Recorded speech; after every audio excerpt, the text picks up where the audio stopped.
Hi, everybody. This is 1,816 days since Richard was forcibly removed from his barracks room there on Fort Bliss in El Paso, Texas, and his life was taken from him by his chain of command and others that are connected to cartel activities at our southern border. Because he was a whistleblower. He was a whistleblower and he was reporting the criminal trafficking there, which was corroborating um, President Trump's um, claims about the need for border security and his actions through his policies, his executive orders. And Richard then was targeted because he was corroborating. He was President Trump's whistleblower at the southern border. That's what he was. And 2020, that's the year, and you can see all the activity. If you're busy working and you haven't read the news, I'm here to help you. Just give you a late night update on July 22nd, 2025. So let's see if I'm on. Let's see if everything's working. I'm here to help you. So, of course, El Paso, Texas is right there as a Siamese sister city to Juarez, Mexico. You just can walk right over the bridge, right over to Mexico. It is the front door to the United States, El Paso is, and it is the home of criminal trafficking, cartel criminal trafficking. Um, the worst kind, billions of dollars. And the problem is we have a military base there that is huge and very sensitive. It's called Fort Bliss. Fort Bliss is also has the authority oversight of White Sands Missile Range, our largest by land mass military installation that we have. It is huge. And that's where they do the drone development, the missile development, weapons development. It is huge. And right now, it makes me sick to think that Lieutenant Colonel Michael Roddick is any part of our drone development because he's absolutely cartel, the worst type of trafficking that you can imagine, the worst type of trafficking. And of course, um, absolutely criminal abuse of power. Uh, he did not blink an eye to abuse his power for the cartels, which means now, since President Trump is in office and has designated the Sinaloa cartel as an FTO, then that means that this shell of a man is, aiding and abetting cartel and participating in the murder cover up of one of his soldiers who's a whistleblower, sparkling clean, came into the military aspiring to be a CID agent. That was our son, Richard Halliday, and was the Distinguished Honor Graduate for his cycle in basic training and the Distinguished Honor Graduate for a cycle in advanced individual training. Guide on bearer, fastest runner in his unit, saw the criminal trafficking, told us it was really bad, and was brave enough to become a whistleblower, to document what he had witnessed and report it and report it. And 5 years ago, um, at this time, can you imagine? Because 5 years ago, Leilani Hart signed her name to the most egregious disgusting confession.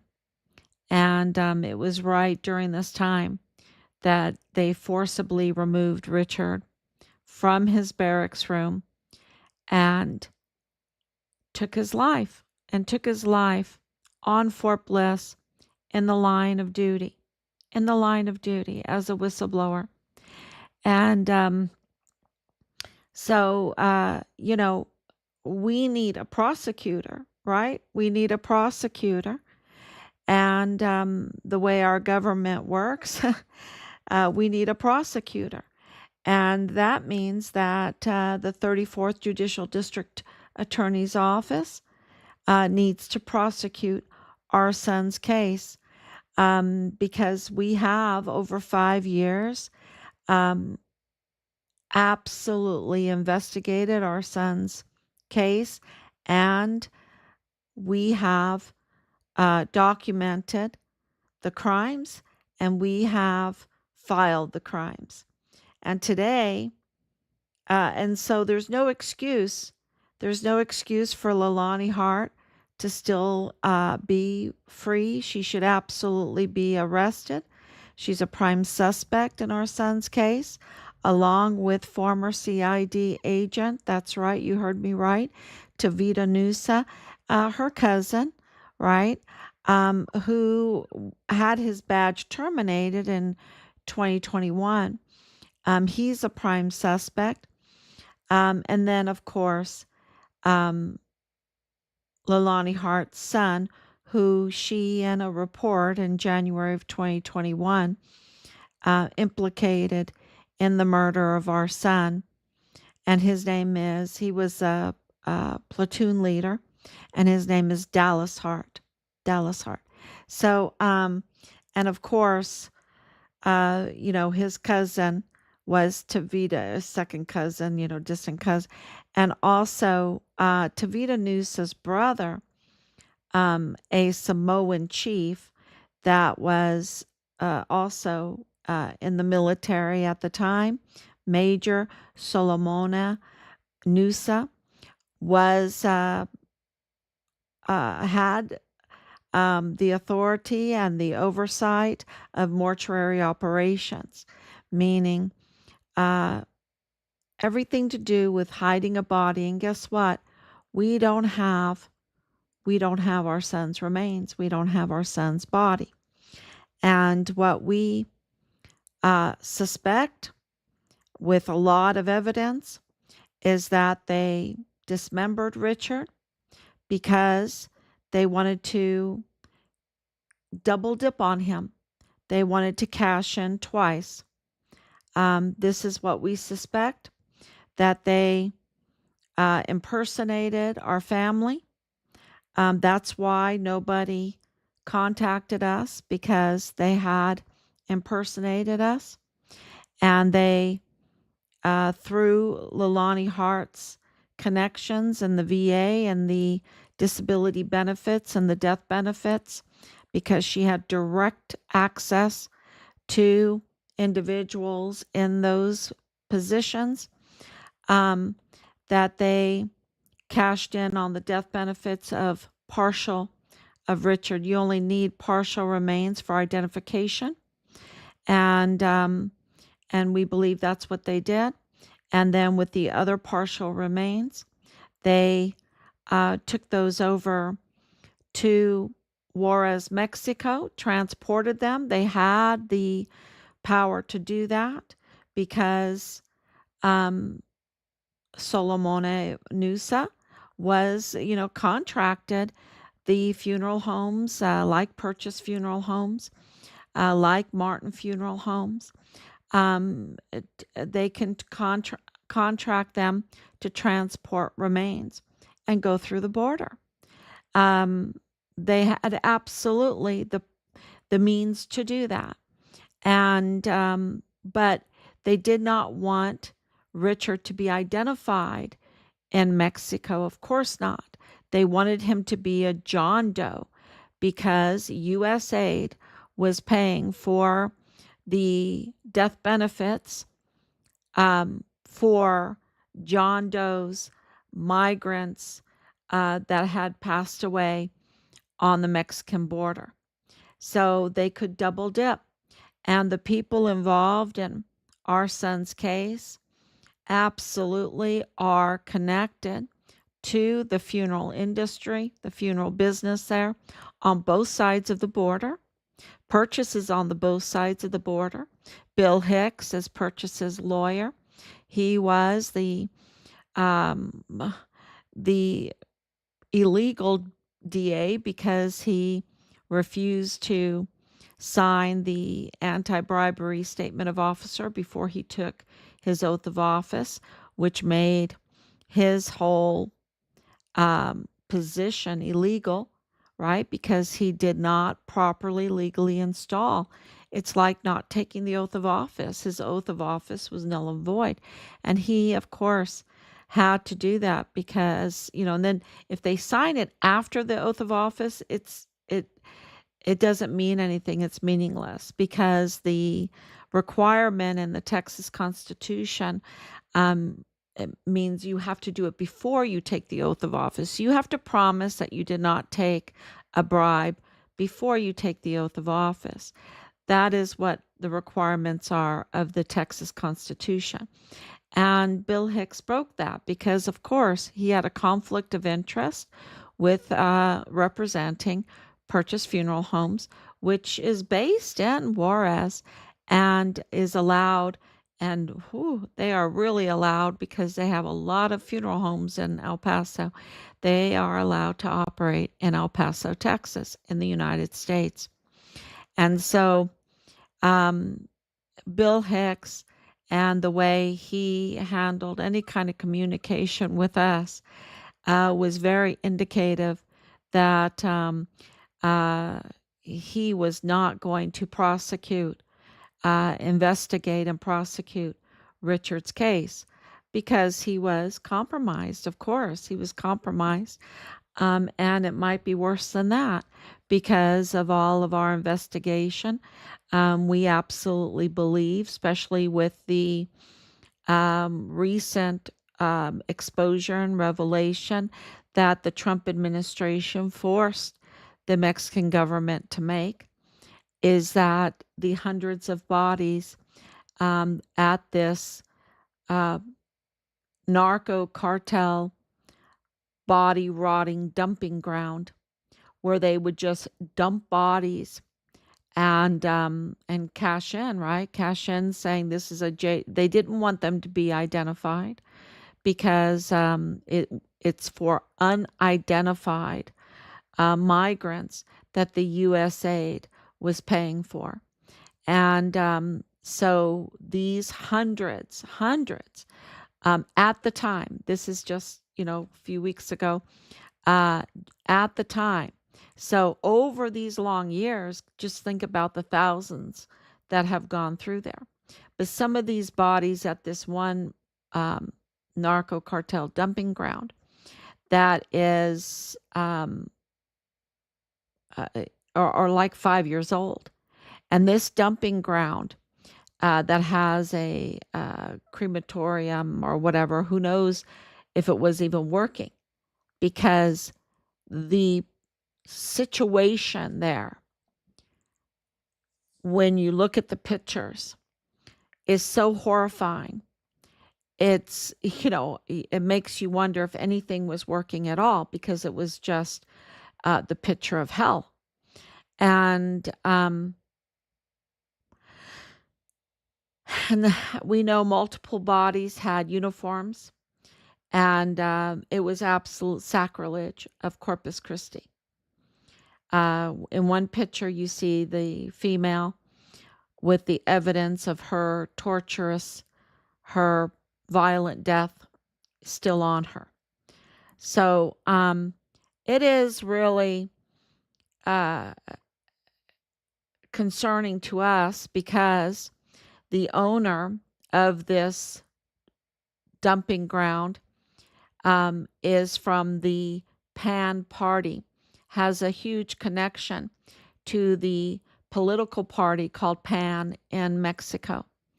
And the governor is that party, the PAN party. They're also a faction of the Sinaloa cartel, which are now an FTO, right? They are now an FTO. Please look that up. I can't say it because I might get shadow banned. I don't know. For a lot of this stuff, I'll probably get shadow banned. And so this connection with even the Attorney General there, Cesar Haragi, uh, is really another conflict of interest, right? Um, because and that's why so many of the victims' families that now know that they might have a family member there, but these are all unidentified, and that they are calling for these bodies, these hundreds of bodies, 400 more. We're getting that it was more than that, are being called to be identified. And there is a chance that partial remains, because there are partial remains there. We got confirmation on that. That partial remains could be Richard's. But that's not the only location. They found another location, another funeral home, and that dumping ground, that service was is connected to purchase funeral homes that operates in contracts with Fort Bliss, and Solomona Nusa. Okay, so we need answers, right? We need prosecution. We need investigation, and we know that the funeral home business is connected to 3905 Bliss Avenue, the families there, the Danae Katzen family group, the Jonathan Caleb Ambrose, who is directly connected to 14380A on Fort Bliss. He was also a West Pointer. He never made it through, but he was. And they try to make him out look like just a con artist, but he was more than that. And he was very tech savvy with LLCs. And Danae Katzen, of course, targeted us, targeted Richard, was in possession of Richard's credit cards after his death. And of course, they are connected to Rosa Maria Valdez Garcia, who is a big fraudster, very big fraudster, part of the fraud of the Walmart mass shooting and the victims' funds, and of course connected to Leilani Hart. And so everything that happened, all those family connections through that is documented. We have filed it, and it is evidence to corroborate what we are alleging, that of the double dipping of the terrible things they did to Richard. And so we've done all the work for the prosecutor, and now we need a prosecutor to take the case and get us accountability, which will give us, we believe, Richard's partial remains. Maybe we'll get all of him, but we think we'll get partial remains. So this is why what we just discovered today, what we've suspected, that's why we've been investigating it, is that Montoya is a total fraud. And it's so bad, y'all. It's so, so bad that he absolutely should be arrested right now.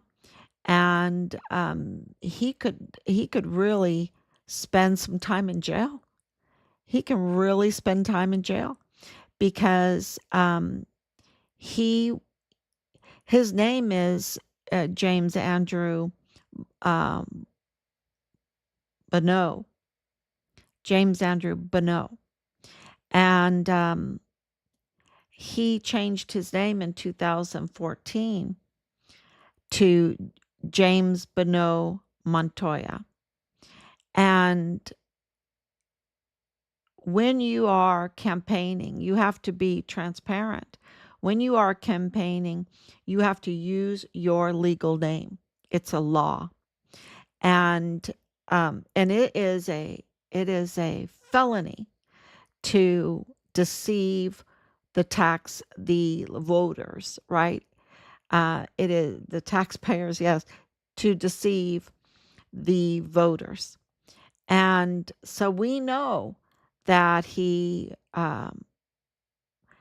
has a didn't sign the statement of officer in a timely manner. We know that in November of 2024 he joined the DA's office as an assistant DA, and that the form, uh, this statement that he's saying is a statement of officer, was really for that assistant DA position. Um, of course, it has a 2028 stamp on it, which invalidates it, because, this is 2025. It's not 2028. That's years away. So that is tampering with an official document. It's also fraud. Um, the oath, the tampering of the notary book, the the double oath. He took an oath with Judge David Guadarrama, uh, Judge David Campos Guadarrama. That's important. Um, on the 1st of January, and then again on the 7th of January, inside. Why did he have to do that? You only take one oath, right? So there is just a lot of shenanigans going on. But when it comes to James Bonneau Montoya, and his now wife, um, that was working in the office where she could absolutely tamper with timestamps and with documents and everything, which is another conflict of interest. Um, we know that there is so much fraud, fake and fraud and liar, fake and fraud and liar. I'm trying to put together a song for him. Um, he's a fake, he's a fraud, he's a liar, he's serving FTOs. Um, you know, uh, People need to know this because the right now the cartel is what is running El Paso, not who the voters voted for. And so the crime is huge, and he could absolutely spend time in jail for all the fraud and allowing. And remember that he promised that he was going to have a trial and for Patrick Crucius for the Walmart mass shooting case, and the victims would get justice. He promised that. That was also fraud. His change of name because he didn't want uh, Bonneau, he wanted a Mexican name. He wanted a Mexican name to, it was just a campaign strategy. That's what it was. Um, and and he was lying during the campaign about the trial for Patrick Crucius to get the death penalty, to seek the death penalty.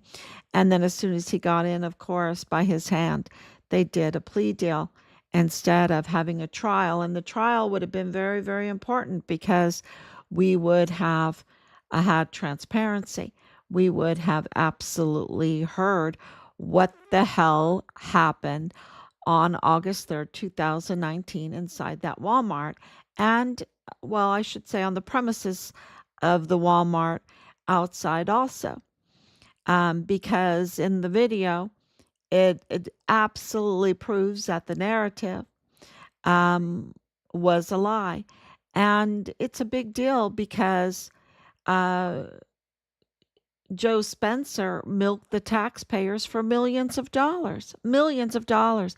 Now the money coming out, the way for the federal case and whatever, um, that is just so skewed, right?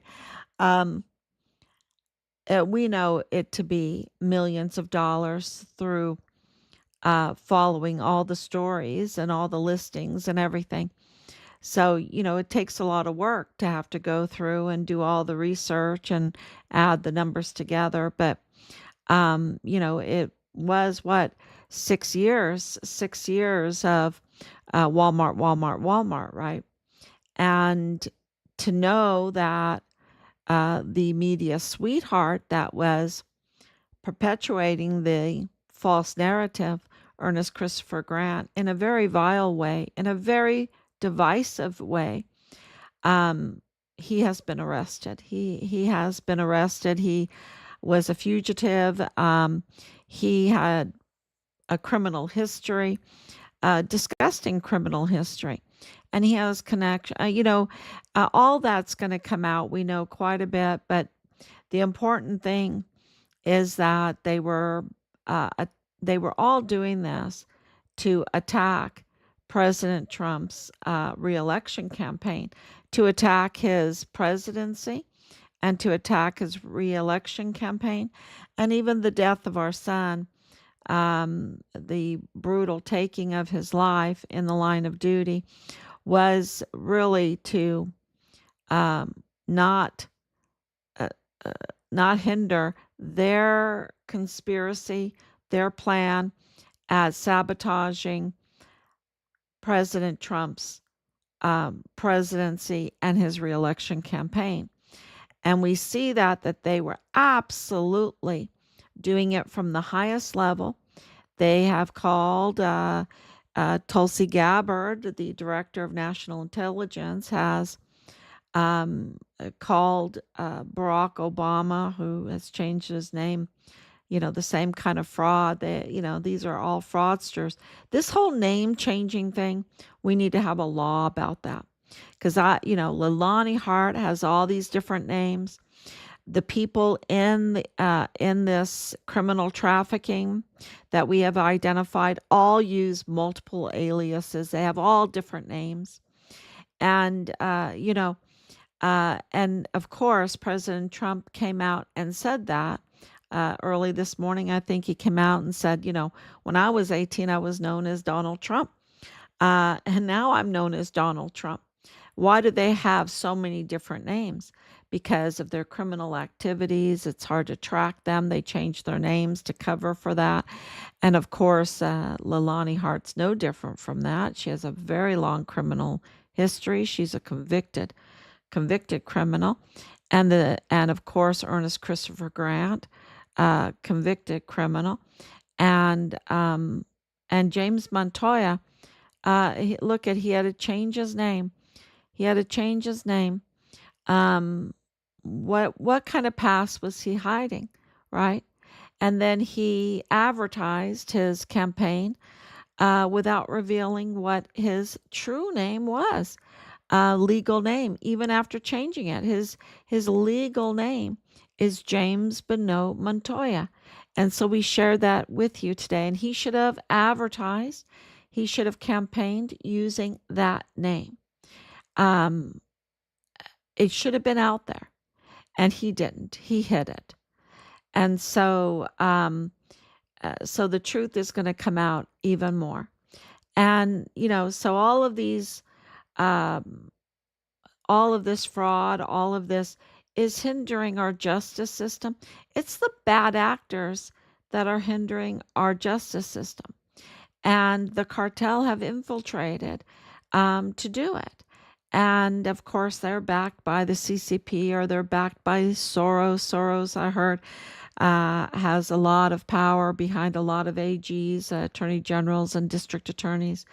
But in this case, it's, well, it might be that. I don't know. I don't know who pays his campaign, James Montoya. All I know is he's illegitimate, and he's botching um, justice for El Pasoans and for Richard's case, um, the longer he stays in. And he's a criminal for what he's done. And so he needs to be arrested and he needs to be tried and he needs to go to prison. And it's very deserving of that. And it's very strange that he looks so much like Patrick Crucius, isn't it? It's so strange, right? It's like Patrick Crucius really has an in there in El Paso. And we know that he has a big in because his family is the Mayellas. The Mayellas, and his brother still lives there in El Paso. So, the lies and the lies and the lies are uh, now being exposed, and we're, really calling for everyone, especially El Pasoans, um, to call for the resignation, the immediate resignation of James Bonneau Montoya. He absolutely needs to be forced to resign. They need to absolutely arrest him, and he needs to be tried, and he needs to go to prison. And you can, Google it. You can ask Siri. You can ask Google AI about these forms that we posted. Um, you know, because this is really important. You have a lot of crime that's done by criminal hands that is absolutely washed over. And you saw that with Comey, who washed Hillary Clinton without even investigating the tapes and the server that she had and everything. Um, there's this dual standard that they always talk about, but that they get. Um, a you know the cartel can just do what they want with impunity. Um, the cartel operatives in the military and in our system can just do their crimes with impunity. I don't think so. And no, that's what was going on. That's what was going on. But now there's a new sheriff in town, and we need to pray for President Trump because he absolutely is calling for accountability and doing everything in his power. It's just amazing what we are learning behind the scenes, everything in his power to get accountability.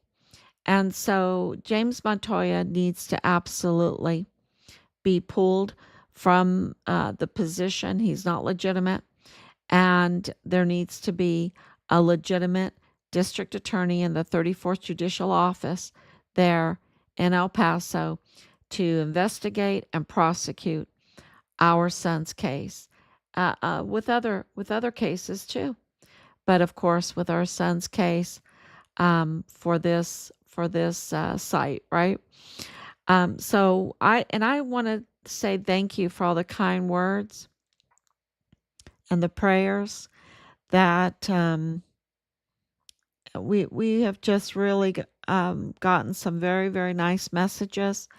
The support is unbelievable, unbelievable, and that um, because they were really trying to discredit Richard, and they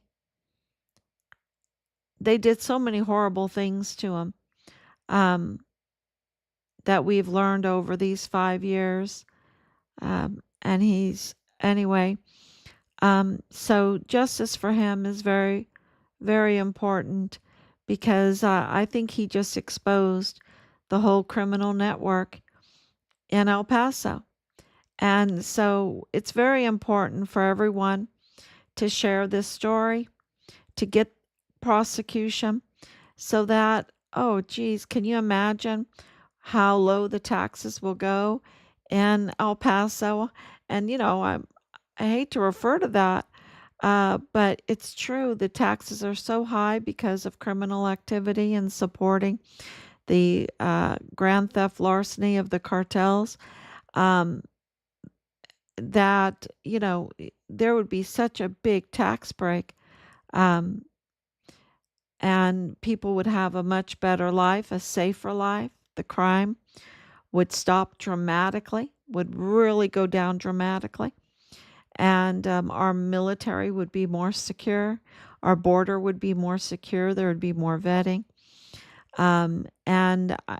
It's just um, the whole culture would change from being a culture that would be trying to service the sins of uh, of the area, because they're just stumbling blocks, with all of their substance abuse, with all of their young girls, with all of the filming, with all of the trafficking, the worst type of crimes against children, everything. Um, those would reduce dramatically. And so many people would have such a better life and more opportunities and different opportunities. So we're asking for everyone of this is a government of the people, by the people, for the people, to share this story, to talk about it, um, uh, you know, so that we can get force, because that's all they know. That's all they know is by public scrutiny, to force them to take Montoya away so that we can have a legitimate prosecutor and get accountability for our son and get our son's remains. So thank you so much. And that would also reach over into Juarez. I mean, they're suffering so much. Can you imagine a narco cartel funeral connected rotting body dumping ground? Piles of corpses on top of each other. I mean, it was just like some corpse in the vehicles there. I mean, just terrible, absolutely terrible. Um, and those people need to be held accountable that did not do oversight for that ran the place and didn't do oversight. So that would be the narco politicians, right? So thank you so much for coming on so late, and we really love you. Rob says always, and I forget a lot of times. Tell them that we love them, because without your support, we couldn't move forward in this.